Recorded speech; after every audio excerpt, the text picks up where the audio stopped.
سلام، خوش اومدید به یک بحث‌های خبری از تیرک. سومین فارسی زبانی که به تیم ملی برزیل گل زد. گلزنی ندیم امیری بازیکن تیم ملی المپیک آلمان در برابر تیم ملی المپیک برزیل توجه علاقه‌مندان فوتبال را به خودش جلب کرد. حالا سوال اینجاست که ندیم امیری کیست و در تیم ملی آلمان چه می‌کند؟ این بازیکن 24 ساله در لودوسکافن آلمان در خانواده افغان متولد شد و به نوشته سایت بوندسلیگا والدین ندیم از مهاجران افغان هستند که در دهه 1980 وارد کشور آلمان شدند. این بازیکن 180 سانتی متری فوتبالش را در تیم‌های پایه کایزرسالرن شروع کرد، اما در 15 سالگی زمانی که تونست وارد تیم زیر 17 سال هافنهایم شود، فوتبال برایش جدی‌تر شد.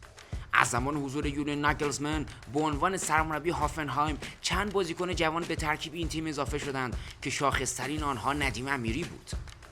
در ترکیب هافنهایم و همچنین تیم ملی جوانان آلمان نظر بسیار از کارشناسان را به خود جلب کرد. امیری 4 سال در تیم بزرگسالان هافنهایم حضور داشت و در 106 بازی بوندسلیگا 11 گل برای این تیم زد. او تابستان 2019 با قراردادی 5 ساله به بایر لورکوزن ملحق شد و تاکنون 81 بار برای این تیم به زمین رفته است.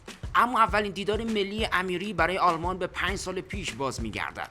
او مارچ 2016 در مسابقات انتخابی زیر 21 سال اروپا مقابل روسیه به عنوان یار تعویضی وارد زمین شد.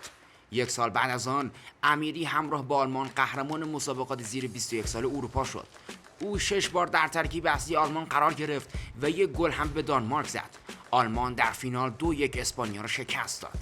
در اوایل به دلیل نام این بازیکن ایرانی‌های زیادی فکر می‌کردند این بازیکن همانند سایر استعدادهای فوتبال ایرانی است، اما رفته رفته با تمرکز و توجه خبرنگاران ورزشی افغانستان و دعوت پسرعموی ندیم یعنی زبیر امیری به تیم ملی فوتبال افغانستان، امیری در رسانه‌های فارسی زبان به عنوان یک فوتبالیست افغان شاغل در بوندسلیگا معرفی شد.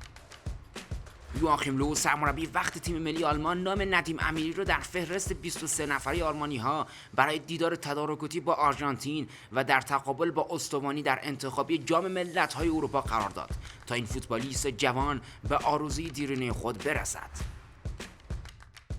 او دیروز با پیراهن تیم ملی المپیک آلمان به مصاف برزیل رفت و با ضربه دیدنی نخستین گل مانشافت‌ها را وارد دروازه سلسا کرد. ندیم امیری جوان افغانستانی که به درخشش خود در فوتبال آلمان ادامه می‌دهد و امیدوار است به مهره ثابت تیم ملی کشورش در تیم هانسی فلیک تبدیل شود. گل امیری به نوعی سومین گل یک بازیکن فارسی زبان به تیم ملی برزیل هست. مجید حلوایی زننده تنها گل بازی‌های تیم ملی فوتبال ایران در مقابل تیم ملی فوتبال برزیل در بازی‌های المپیک تابستانی 1972 است که منجر به پیروزی ایران در این مسابقه شد. دومین گل را نیز محمد غلامی در دیدار دوستانه ایران و برزیل در سال 1389 به ثمر رساند. گل سالمی که با اشتباه کمک داور آفساید گرفته شد. و حالا ندیم امیری سومین فارسی زبانی است که دروازه سلسا را باز می‌کند. نکته جالب این که 2 گل در بازی‌های المپیک وارد دروازه برزیل شده است. باز هم رسیدیم به پایین یکی دیگر از بسته‌های خبری تیرک.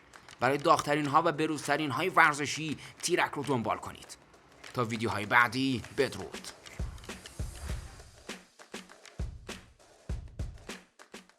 Why do you do this to us? Absolutely brilliant stuff.